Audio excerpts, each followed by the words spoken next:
My name is Mark, a recording angel. I've been observing this earth since the dawn of creation.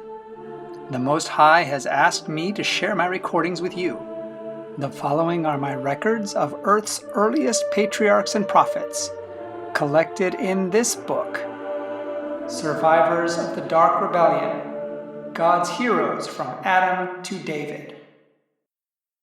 If today's recording contains situations which might be uncomfortable for younger listeners, I will mark the video with the words Parental Guidance Recommended.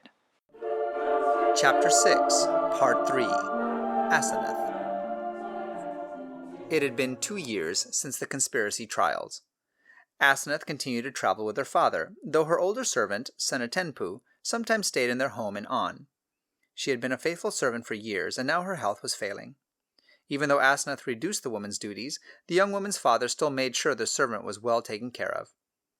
On each visit to Avarice, Asenath arranged a trip to the market, where they just happened to meet Ani, Merritt's brother, to hear more news from the prison. It had been such a visit.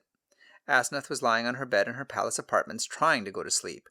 Usually the nights were cool along the Nile, but tonight was hot, with no breeze anywhere. She rose and went to the little window. "God of Joseph," she whispered, thinking how it no longer seemed strange to talk to the foreign deity. She had come to do it so frequently. "I wish I knew what your plans were. Well, I'm sure that you have one for him. He's been in the prison for several years now. Joseph says you have perfect timing for everything and that he trusts you. I know you're taking good care of him in the prison, and even though Pharaoh will probably marry me off to some court official's son, or whomever he's making a political alliance with at the time, I believe you'll take good care of Joseph and lead him out of the prison to wherever your heart plans for him to be." A commotion somewhere else in the palace interrupted her prayer. Soon she heard loud voices, and raising herself up so she could see out the window, watched torches cross a courtyard. She could see the royal quarters were bright with light. "I guess Pharaoh can't sleep tonight either," she murmured. Soon the sounds of running footsteps approached, and someone knocked on her door. She pulled a shawl around her shoulders and opened her door, peeking into the shadows beyond. Her father's bodyguard was already nodding curtly to the slave on the other side. Asenath immediately followed Merritt to her father's room, where she saw that he had hastily dressed. "What is it, father?" "Go back to bed, daughter. Pharaoh is having dreams from the gods, and I must help him understand their meaning. All is well. It's not another conspiracy or assassination attempt. Everything's all right." Although Asenath returned to her room, now she was even more wide awake.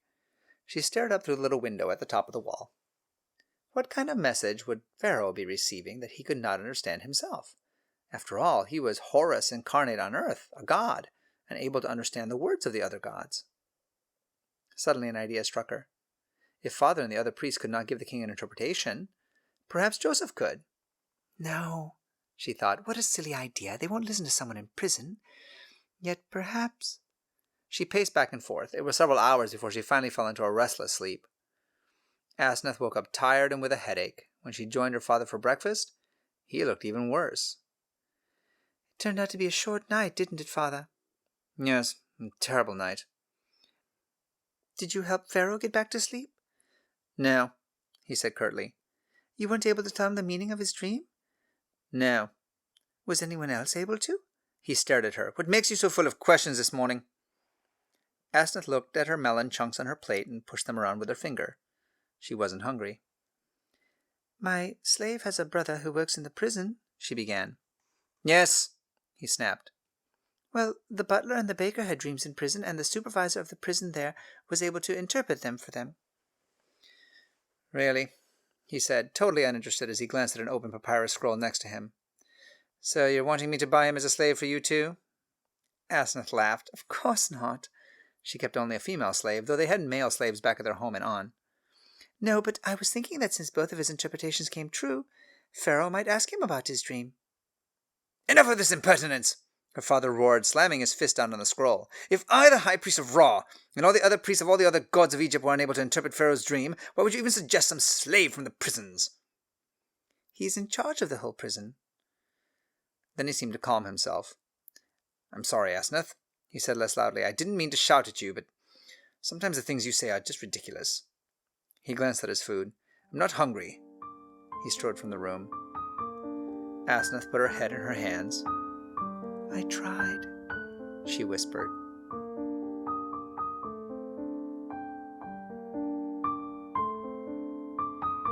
In the royal apartments, Pharaoh's breakfast was as unappealing to him as Asenath's had been to her.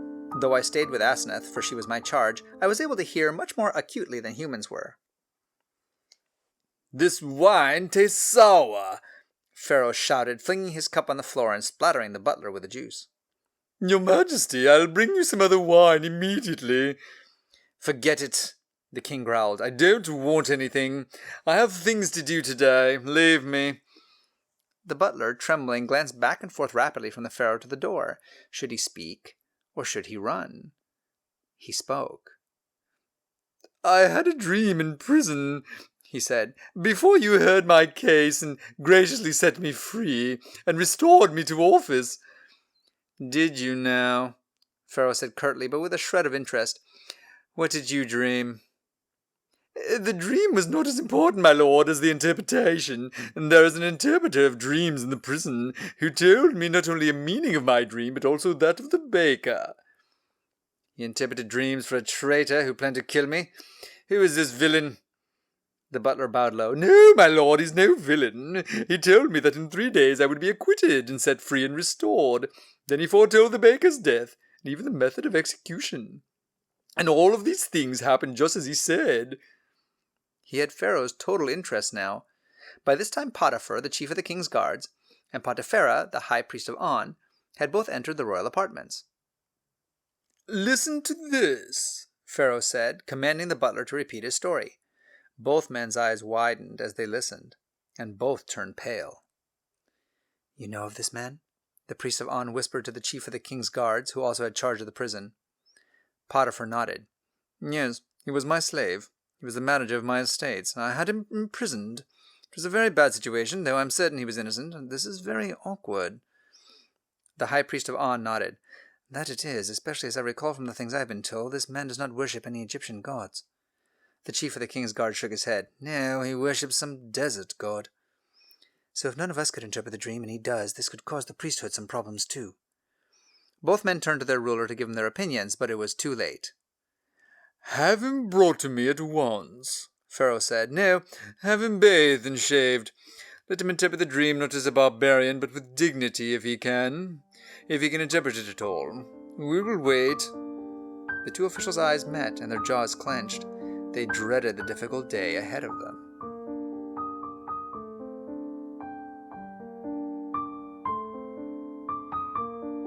"Asenath," her father called as he entered their quarters in the palace. "I'm here. What's the matter?"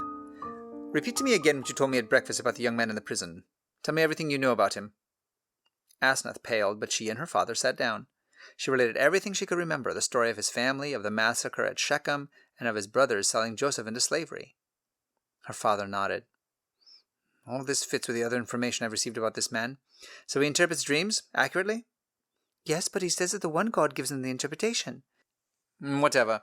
And he had dreams of everyone bowing to him some day?" Asenath nodded.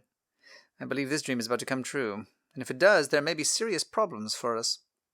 "Why? Joseph would never hurt us." "Wouldn't he? He's a slave brought here against his will." "But he was very loyal to Potiphar." "Was he?" the priest asked. "Wasn't he jailed for attacking Potiphar's wife?"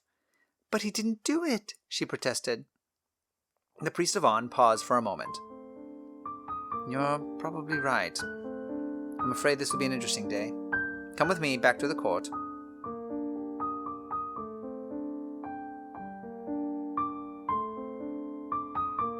Asenath stood with merit and other royalty in Pharaoh's court. The king, complete with full ceremonial headdress, sat on his golden throne.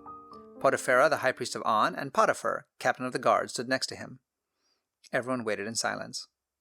Then the throne room doors opened and Joseph walked in, flanked by the guards.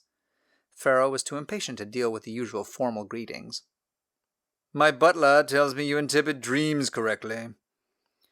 "No, my lord," Joseph replied, "I don't. But the one God whom I serve is able to interpret dreams and everything that happens in the human heart, and he can give you the meaning of this dream." Pharaoh studied the foreign slave for a few moments as if he was unsure whether to trust Joseph or not. Then he made up his mind. "What I dreamed was this. 7 cows grazed in my pasture. They were big, strong, healthy cows and looked fine. Then 7 starving and ugly cows emerged from the river. They walked up to my 7 good cows and ate them. Cows do not eat other cows. It just makes no sense to me. And then I fell asleep and dreamed a second time. I had a field of grain, and in it were 7 ears of grain that looked ready to harvest. Healthy, full ears of grain. Then 7 ears of grain came out of the river, diseased and shriveled. They looked as if they hadn't had enough rain, and perhaps insects and other things had attacked them. Although they ate the 7 good ears of grain, they still looked as shriveled as ever. Joseph nodded.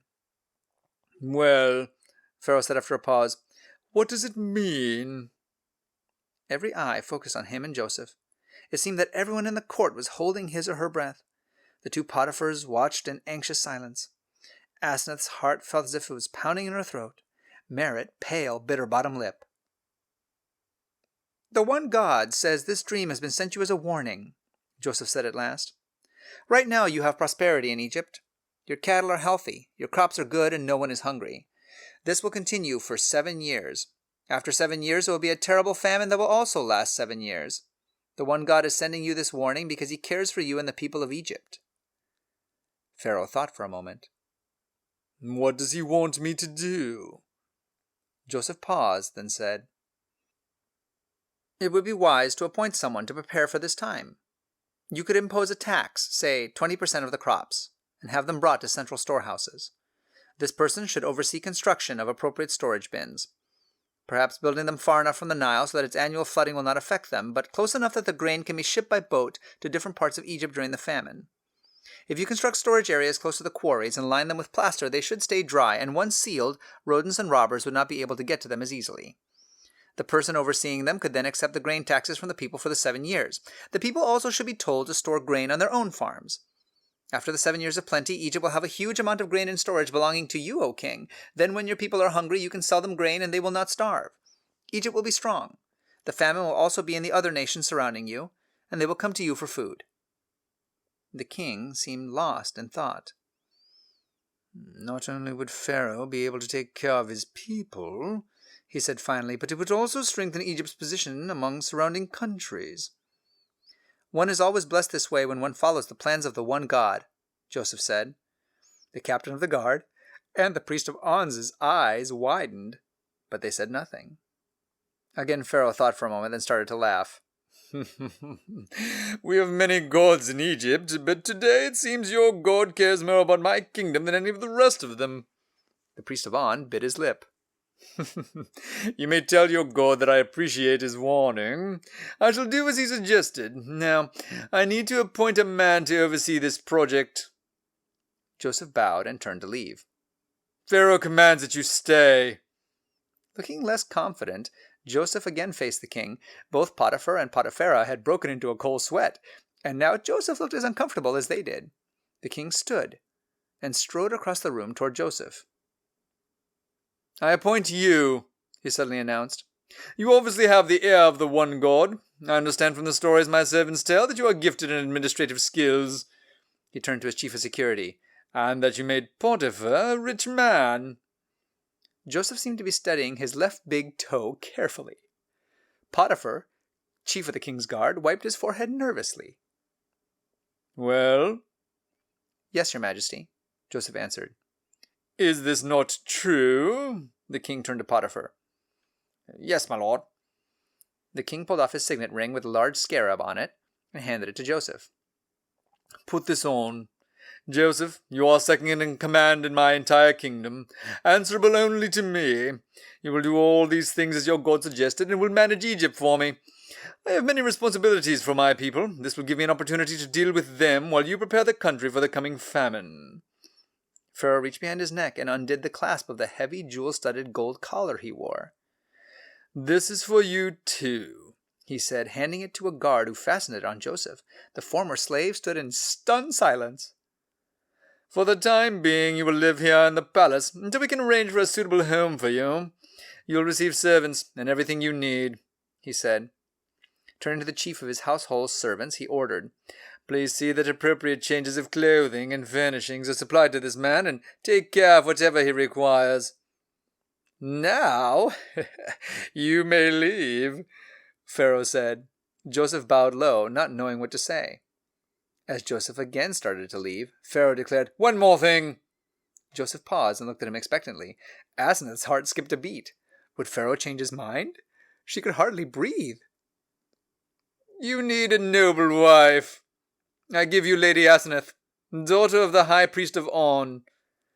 Joseph glanced across, where the young woman stood in shocked silence. Then he broke into a huge smile. Asenath nodded faintly toward him and bowed to Pharaoh. "Does that meet with your approval?" he asked. Joseph nodded. "What is your name?" Pharaoh demanded. "I almost forgot to ask." "I am Joseph." "And from now on you'll be known as Zaphnath-Paneah." A murmur rippled through the court. Joseph was now to be known as the God speaks that he, Joseph, may live. The Pharaoh of Egypt was giving a token of respect to the one God with his second-in-command's new name. "Well," Pharaoh said, "go. You have work to do." "Yes, my lord," Joseph replied with a smile as he turned and left the court. "Well," Pharaoh continued, turning to the two Potiphars, "you also have work to do. We have a royal wedding to plan. Go, go." The two perspiring men hastened from the room.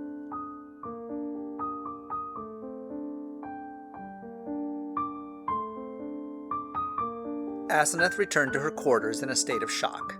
There she found her father and Potiphar, chief of the king's guards, in deep discussion.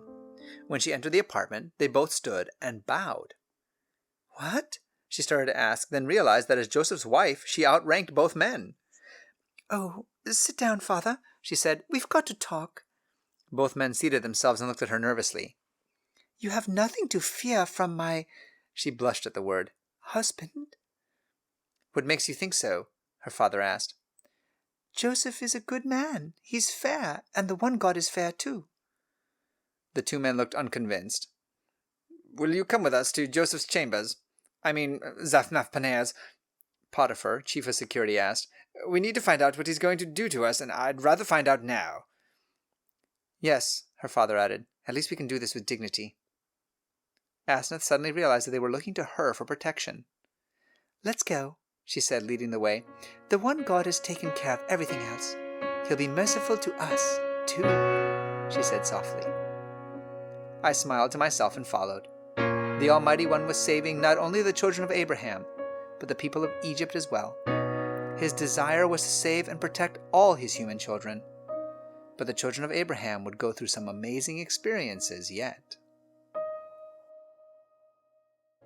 This broadcast has come from the book Survivors of the Dark Rebellion by Sally Pierson Dillon, with permission from the Review and Herald Publishing Association. This book and the rest of the series, War of the Ages, can be purchased by going to www.adventistbookcenter.com or by calling 1-800-765-6955. I'm your narrator, Austin Backus, and this audio project is a gift to you from my free Christian book ministry, RXF 1888. Please visit our website, www.rxf1888.com, to request free Christian books for both kids and adults. And join us here again for more stories from Mark the Recording Angel.